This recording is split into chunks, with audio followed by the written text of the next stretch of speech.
Guys, what's up?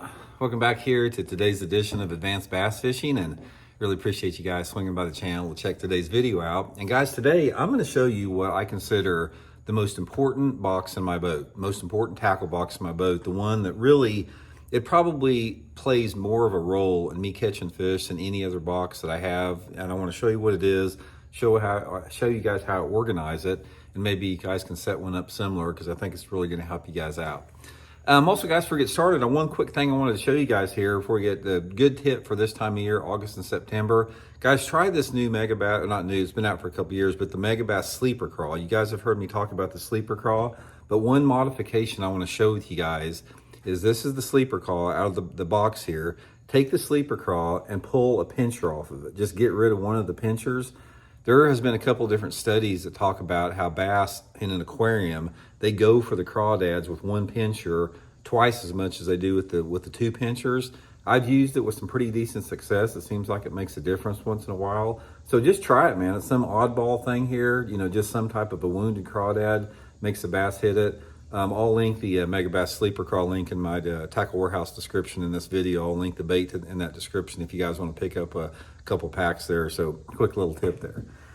Okay, guys, I'm going to turn the camera around here, and then I'm going to show you my most important box. Going to go through it a little bit and sort of show you how I got it set up. So here we go. Okay, guys, here's what I consider my most valuable box that I carry in my boat here, and I'm going to sort of run you through it. This is basically my hook and my weight box with some other stuff into it. But what I have here is I've got all my worm hooks here. And all my worm hooks, these are Gamakatsu G-Finesse worm hooks. You know, I got the straight shanks. I got some offsets for a couple different things here. I do have a couple oddball flipping hook. I got some super heavy duty flipping hooks here for like mats and stuff. But all the worm fish, and this is for all my flukes, worm fishing, any type of Texas rigging, creature baits, worms, super important. I got everything from number ones right up here all the way up to like 5/0. Probably the 1s, 2s, and 3s are the ones I most commonly use. And then here in this bot, I got all my slip sinkers you can see right here. I've got 32nd and 1 ounce. I got 3/16, 1/4 ounce, 5/16, 3/8, ½ ounce, 3/4, and then I got some 1 ounce weights here. But everything from a 1/16 all the way up to over an ounce in correlation with my worm hooks. And then I've got some oddball stuff here. I got my pegging apparatus. I got to get me some more toothpicks. I use a toothpick most of the time. There's some Peggett stuff there and some other stuff, but just an old round toothpick is my favorite. Then I got, here's some oddball split rings for changing out split rings occasionally. Carolina rig accessories here. I got some clackers and I got some beads. Got my drop shot weights right there that I use in correlation with all my hooks up there. And then here I've got some lead weights like for flukes and stuff. And then I got suspend strips that I put on my jerk baits. But guys, this box right here, I can tell you that is my most valuable box in my boat. Okay, guys, I think it's really important to have an accessory box like that, where you have a little bit of all your oddball ends and you know, stuff that you may or may not ever need during the course of a year. It's here in one box. Organization is so key. When you're talking about tackle organization, I'm on a never-ending quest to find the perfect, most organized way for my fishing tackle. And literally about once a year, I redo everything. Maybe I find a new box that I like better. Maybe I like the compartments in it better. But I'm looking for that balance between like efficiency, organization, where I can put it in the boat, I can go straight to it, I know where it's at. And I want to have something that meets every need that I may or may not have on the water.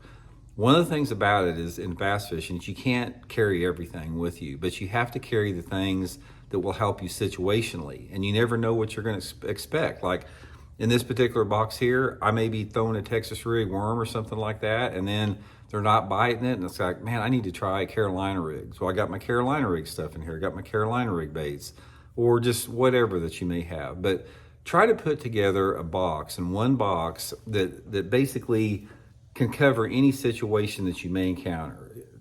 Or analyze the lake that you're fishing, sort of come up with all the options, all the different things that may or may not work in there, and just have a box that, you know, you can have something that you can just pull out in a split second to make an adjustment or try something. It really helps out a lot, and it's therapy too. I tell you another thing about it is I love messing with tackle.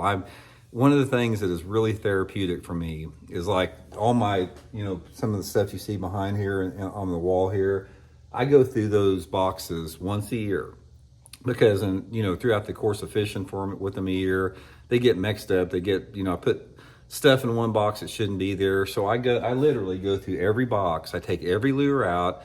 I inspect it to make sure there's no rust on it. I put them back in nice and organized, get them in there where I know where they're at. And it's fun and it's therapeutic and relaxing. So don't ever underestimate the importance of that. So hope you enjoyed it. We'll talk later, guys.